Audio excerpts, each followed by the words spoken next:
For 15 years, I, Nathan, believed I understood my wife, Claire, more deeply than anyone else, until one unremarkable Tuesday turned my entire existence upside down. Our marriage seemed like a beacon of perfection to others. We had 2 beautiful children, a charming suburban house bordered by a pristine white picket fence, and a life that felt like a cherished dream. I excelled as a structural engineer, while Claire balanced part-time work from home as a freelance illustrator. Our days flowed with comforting routines, shared smiles, and our beloved Saturday ritual of baking pancakes together. Every Tuesday, I drove the familiar route to my downtown office, Maple Street to 9th Avenue, passing the old stone church and through the lively commercial district. The path was second nature to me. But on that fateful Tuesday, October 14th, a date now seared into my memory, construction forced me onto a detour through unfamiliar roads. As I navigated the new route, my gaze landed on a cozy cafe called The Haven, a name that would soon carry a bitter sting.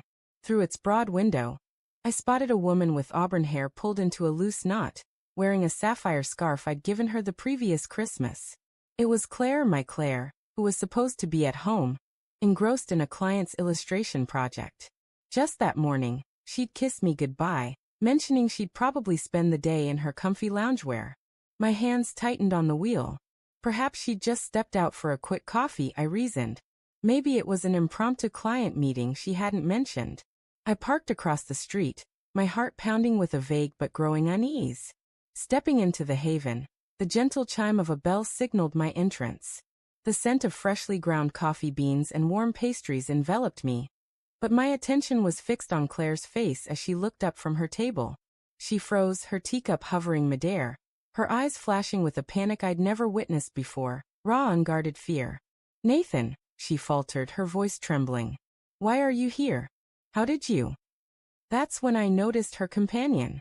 Across from her sat a man I didn't know, tall, with neatly combed dark hair and a bespoke suit that radiated affluence.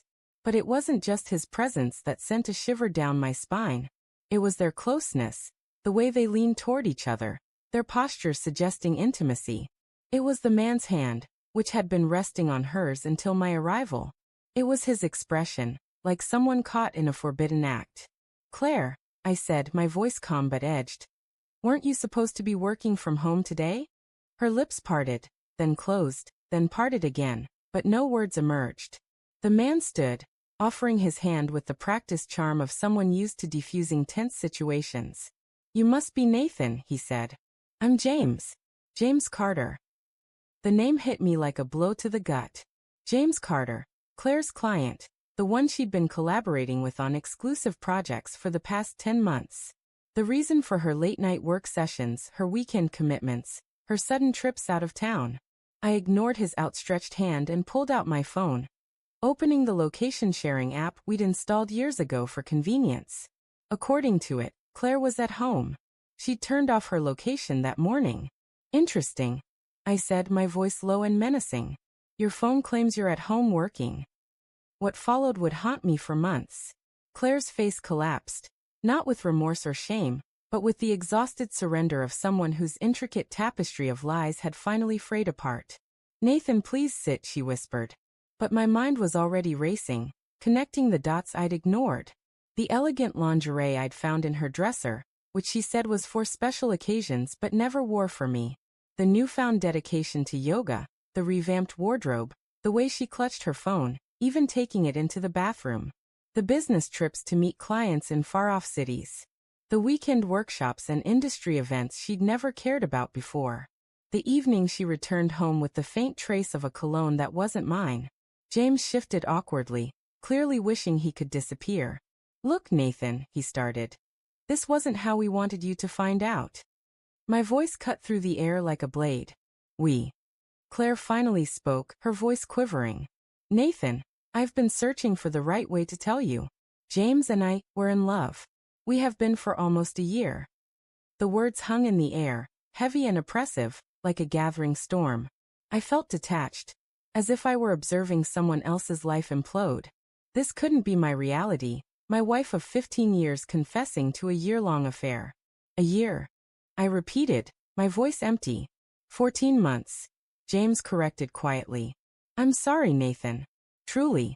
But Claire and I, we have something extraordinary. My words slashed through the tension. Don't you dare try to dress this up as something honorable. Claire was sobbing now, but I felt only a hollow chill.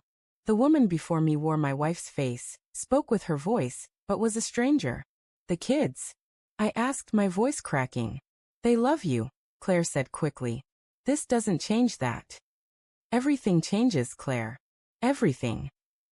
But the deception ran deeper than I could have fathomed. As I turned to leave, James made a fatal error. Hold on, he called. Your satchel. You left your satchel. I paused, turning slowly. I hadn't brought a satchel. I'd never been to the Haven before, and I hadn't carried my work bag on this detour. Claire's face paled to a ghostly white. Whose satchel, James? I asked, my voice calm but deadly. The silence stretched like a tightly strung wire. Finally, James glanced at a worn leather satchel at his feet. A bag I recognized instantly. It was the one Claire had given me for our 10th anniversary.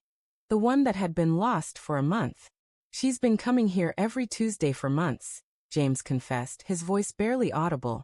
As if truth was his only way out now. She told me you two were separated, living together only for the kids until the divorce was settled. I stared at Claire, who couldn't meet my eyes. Separated. My laugh was sharp and hollow. Claire, we were intimate 3 nights ago. You told me you loved me just yesterday. Last weekend, you were planning our anniversary trip to Napa. The final piece fell into place. Claire hadn't merely been unfaithful. She'd been crafting a parallel existence, portraying herself as the victim of a broken marriage while spinning a tale to justify her betrayal. James looked sick. Claire, you said. She told you what you needed to hear. I cut in, my voice icy. Just like she's been telling me what I needed to hear. The real question is, who else has she been lying to?